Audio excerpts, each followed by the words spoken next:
Live from Fargo and serving you on TV, online, and on the go. This is Valley News Live at 10. We begin tonight with new developments surrounding Richland 44's school district. Attorneys from a Fargo law firm say several families within the district have retained their services to make sure the victims will be protected when they return to school this fall with their offenders. Letters were sent to the district today asking for information on behalf of more than 5 families whose students were victims of sexual assault and hazing this past school year. The letter says they will pursue all legal avenues if we have to and are prepared to do so to obtain the requested information from school officials and school board members. Residents in Horace, North Dakota are banding together to fight against a proposed truck route around town. If approved, it would lead to a $6,000 special assessment for homeowners. Valley News Team's Joseph Ojo spoke to residents who say that the truck route offers them no benefits. Several of the workers we talked to today at All American Plumbing and Heating said off camera that it would be best if they can redirect their trucks straight onto a roadway out of the way of kids. They have a route designated for them that they're not taking. And they also tell us that certain times there isn't a viable avenue for them to drive along, which forces them to drive in residential areas. I don't know, it's a rural community. I don't need all that business going on. Along this field here is where the truck route is expected to run. And residents don't want it because their children and animals play on this field. Horace Mayor Corey Peterson says the idea of the truck route came about after residents voiced their concerns about commercial vehicles driving along the streets which aren't made for trucks. This truck route is not just going to be used by the current businesses. This is for future businesses to use as well. He also says that while nothing is finalized at the moment, for the routes that the trucks now run along, the new truck route can save the city money on fixing residential roads which become damaged from the trucks. Obviously, there would be more traffic that would be coming back and forth here. We're told that we would benefit from this. I don't really know that we would. Well, it doesn't benefit any of us on this side of the street. I mean, I've never seen any trucks going through this area anyway. Residents are now tackling this new truck route head on, and many that will be affected by this move say, while safety is important, they feel that if the companies in town want a truck route to avoid kids, they should move out and not depend on hardworking residents to pay a $6,000 assessment. Now residents of Horace are hoping that this company will not have its way, and they are hopeful that their concerns won't fall on deaf ears. In Horace, Joseph Ojo, Valley News Live. We reached out to the owners of the companies, Ryan and Josh Wybe, and they have not responded yet. Moorhead police want you to know about a level 3 sex offender that has moved to the 1100 block of 18th Street South. Mark Gorman Bieto is a white male with blonde hair and blue eyes. He's 5 feet 7 inches tall and weighs about 150 pounds. Bieto has a history of sexual contact with 14 and 15-year-old female victims. There's no chance anybody's going to walk away from that, and he did. Somebody was watching out for him. Real lucky man. A Moorhead semi-driver escaped serious injury after his rig was hit by a train. Authorities say a semi driven by 42-year-old Gerald Charbonneau was heading north on 164th Avenue Southeast near Mapleton when he stopped in the middle of a railroad crossing. When he saw the train coming, Charbonneau tried to back up, but the train collided with the cab of the semi. Charbonneau was able to walk away from the wreck and is expected to be okay. There were no injuries to the crew members of the train. It's the second time this week for such a crash. On Tuesday, a semi carrying a load of wheat was totaled when it was struck by a freight train in Wilkin County, Minnesota. That driver also escaped without serious injury.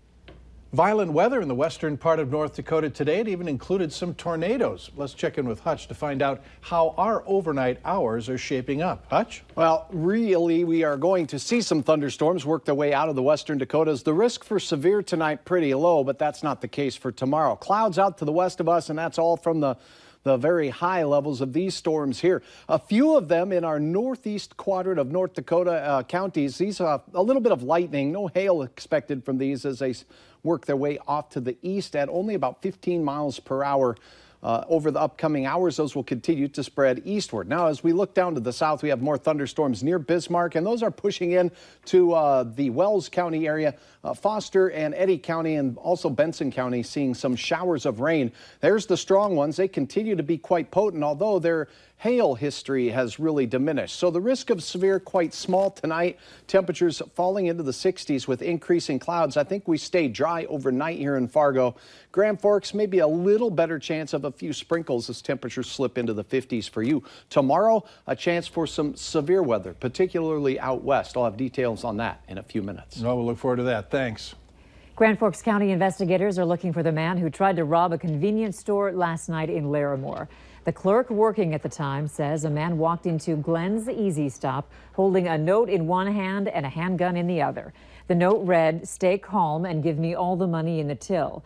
But the store clerk wasn't going to let that happen.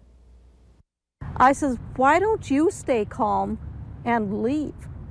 He did. He turned around and walked out the door. Keith says this is the first time she's had to deal with something like this in her 25 years of working at Easy Stop. The suspect is described as young and thin and about 5'10" in height. The man wore a black mask, black clothing, and dark glasses. If you have any information, you can call 780-8280.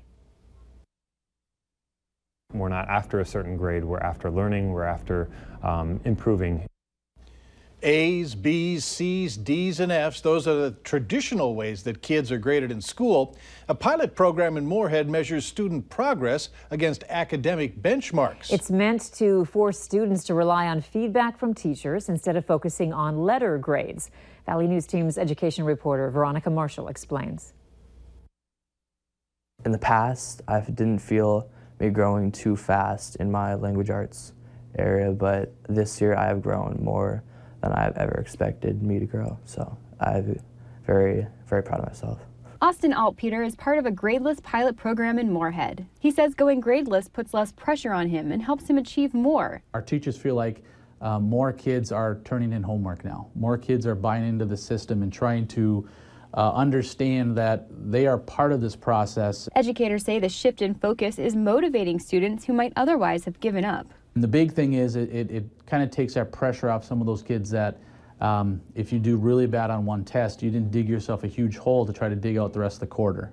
You just know that's our starting point and we can build from there. A lot of times the students that were failing with grades would see their failing grades and would see that as a signal that it was time to sort of quit and be done, and it was something that was really defeating for them.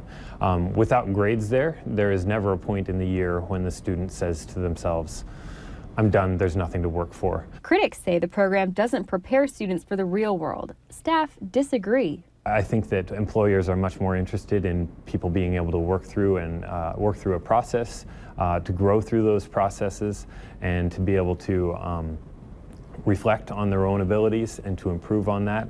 And those are the kinds of things that I'm trying to focus on. Administrators at Horizon East say eventually they'd like to expand the Gradeless program, something Austin supports. I love Gradeless, going Gradeless, because of just how I feel about it, how it makes me push to become a better student. In Moorhead, Veronica Marshall, Valley News Live. Administrators say student progress in the pilot program will also be compared to non-participants to further evaluate success. Here's some good news. A missing quilt has been found. Earlier this week, we told you about the homemade quilt that Alex Jennison got from his mom as a graduation present. On one side, the quilt is made from all of Alex's football t-shirts from high school. On the other side, fleece was used to form U.S. Marine Corps designs. Alex is set to join the Marines soon. Alex and his mom tell us that the quilt was found by two girls near the Delta Hotel near 17th Avenue South. They say they're very grateful that they have the quilt back. That is a great story. It is. Are you working in one of the best jobs of the year or one of the worst? Stay tuned to find out. And if you miss wearing those fanny packs of the 90s, we've got a newer, cooler, and smaller version for you. That's next.